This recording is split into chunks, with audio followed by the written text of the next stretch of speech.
There's a place He comes to me. Though I'm blind, He helps me see. Though I see dimly in this place, one day I'll see Him face to face. This is Kurt Kaikkonen, pastor of Calvary Chapel, Waterford, at your neighborhood church. Today on Face to Face, we'll be in the book of Genesis. So grab your Bibles and let's get started. If you want to hear this complete message in its entirety, go to yourneighborhoodchurch.com, where you can download Your Neighborhood Church app at the App Store. And so God now, He sets a guard to that tree of life, and He places cherubim there with a flaming sword. And so God, He drives Adam and Eve out of this garden because He's preventing them from eating the fruit of the tree of life, because He didn't want them to live in that sinful state forever. And that's what that would have done. So now we have these people, and Eve, she conceives her first child, and she names him Cain. And Cain means acquired. And what it basically means is, I got him. Oh, he's here. And she's probably thinking that this one is the one that God was talking about, that this is the one that was promised that's going to bruise that serpent's head. This is the Redeemer. This is the man from the Lord. But it didn't take really long till she realized that that wasn't the case. And she bore another son, and she named him Abel. Now, Abel's name means breath, but it's translated as vanity. And it's the same word used in Ecclesiastes, which says vanity of vanities. Everything's vanity. So what it's talking about is the futileness of life. And she would know how futile life is outside the garden, because she knows how laborious it is now. And she knows how much the meaning of life had been lost. She would know that it's all vanity. And we find from these two boys that Abel, he became a shepherd, and Cain, he became a farmer. And these boys, they were more alike each other than anybody else, genetically and environmentally, because they were so close to the beginning. It's the very beginning of the gene pool, and they have the same parents, and there is only one culture. And so they're raised pretty much identically in the same home, but they were very different. These boys, they knew each other. They played with each other, because if you notice, there wasn't a lot of kids to play with back then. And Cain here, he's the older brother. And you know, they had to have heard a lot about God. They had to hear a lot about God's goodness and His love, and how perfect everything had been in the garden.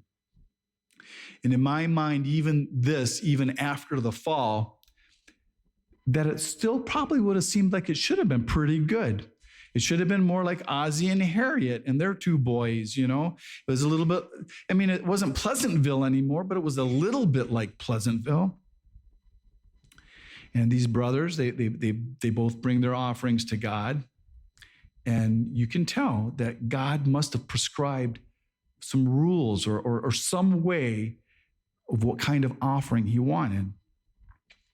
Because it's not like the fruit offering wasn't any good, but that may not have been what He was asking, because we see fruit offerings in the law of Moses, but that might not be what God was requiring at this time.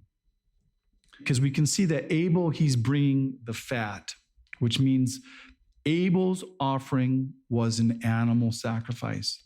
And remember, these people didn't eat meat. Nobody ate any meat till after the flood.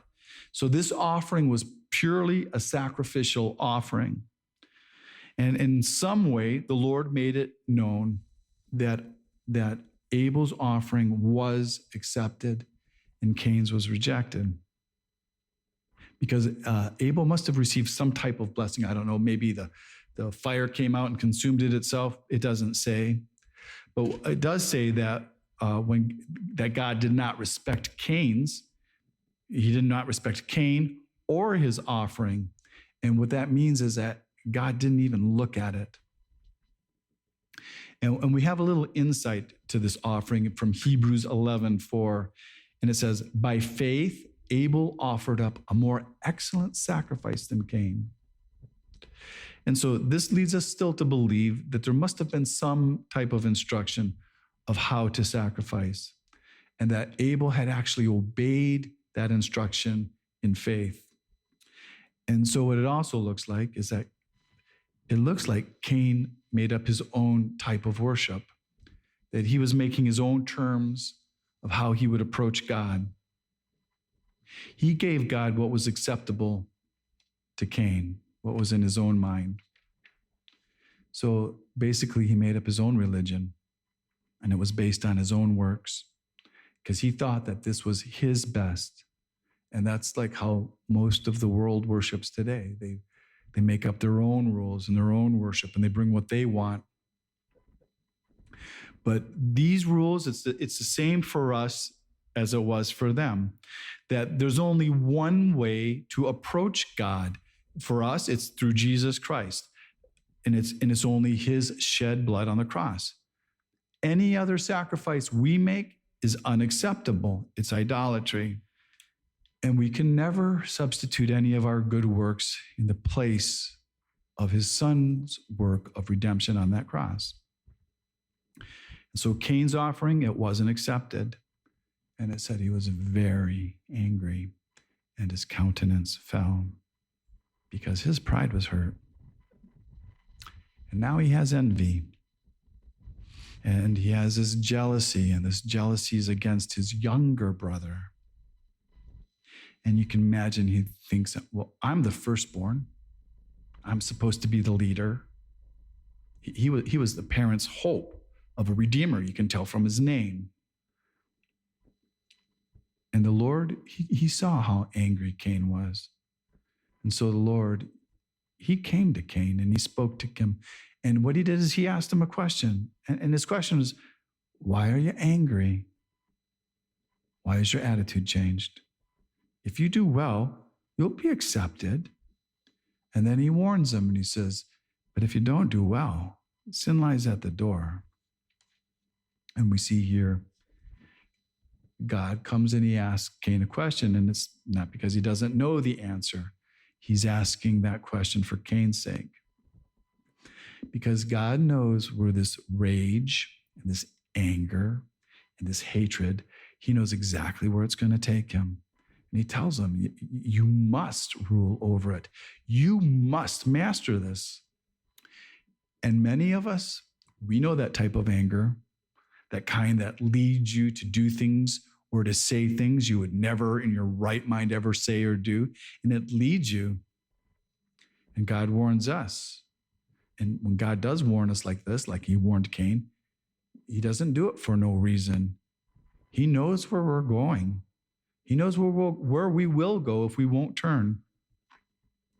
And so the next thing we read is that Cain takes his younger brother into the field, in which tells us this is premeditated. This is not an act of passion. Cain, he's been thinking about this. He's planned this.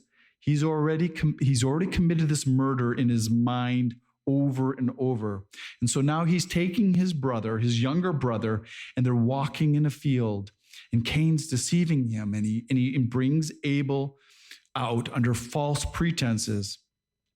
And then he rises up and he slays his brother, because he did it just like he saw that those lambs were sacrificed. And it's like he's saying, so here's your sacrifice, God. And he slays his brother. And Cain doesn't feel bad about it. He feels justified.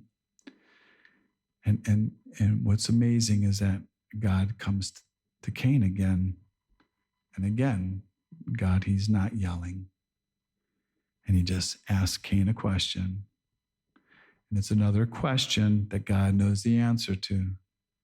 And his question is, where's your brother, Abel? And God doesn't just say, hey, where's Abel? He says, where's your brother, Abel? And mockingly, Cain says, am I my brother's keeper? Well, you're supposed to be. You're his older brother. But you haven't been his keeper. You're his murderer.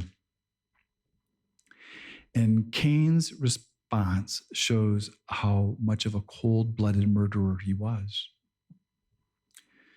And he was the big hope to be that seed of the woman, but we find out that he's been actually the seed of the devil.